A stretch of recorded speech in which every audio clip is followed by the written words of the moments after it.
Hi అండి. అందరికీ నమస్కారం. ఎలా ఉన్నారు? బాగున్నారా? Always welcome to our channel. ఈరోజు మన వీడియోలో ఎవరైనా నేర్చుకునేలాగా ఈజీగా మా రాజమండ్రి స్టైల్‌లో పులావు, బిర్యానీ ఏమంటారు బగారా రైస్ ఏదో ఒకటి అనుకోండి. దాన్ని చేసి చూపిస్తాను. వచ్చేసేయండి.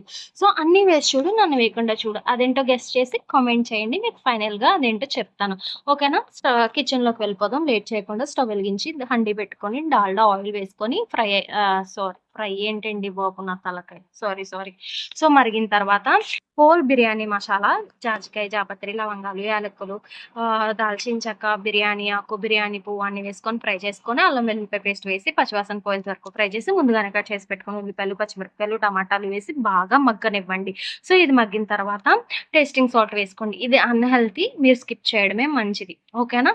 నెక్స్ట్ వచ్చేసి ముందుగా కడిగి పెట్టుకున్న రైస్‌ని వేసుకొని మసాలా అంతా పట్టే వరకు బాగా ఫ్రై చేయండి. ఇందులోనే కొత్తిమీర, పుదీనాకు వేసి ఫ్రై అయిన తర్వాత సో, 1:2 రేషియోలో వాటర్‌ని వేస్తున్నాం. ఎందుకంటే ఇది బాస్మతి రైస్ అలానే నార్మల్ రైస్ కాబట్టి మేము 1:2 రేషియో తీసుకున్నాం. అదే మీరు బాస్మతి రైస్ ఒకటే తీసుకుంటే 1:1 రేషియో తీసుకోండి పర్ఫెక్ట్‌గా ఉంటుంది.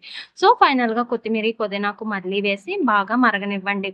సో, అన్నీ వేసి చూడు, నన్ను వేయకుండా చూడు అదేంటో గెస్ చేయమన్నాను కదా! అదేనండి ఉప్పు. మనం ఎన్ని మసాలాలేసి ఎన్ని చేసినా గాని ఉప్పు లేకపోతే దాని జోలికి కూడా మనం వెళ్ళం కదా! So, perfect apt. సో, ఏంటంటే ఉప్పు వేసుకొని అన్నీ అడ్జస్ట్ చేసుకొని మూత పెట్టుకోండి. ఎంతో టేస్టీ బిర్యానీ రెడీ అయిపోతుంది. నచ్చితే లైక్ చేసి సబ్స్క్రైబ్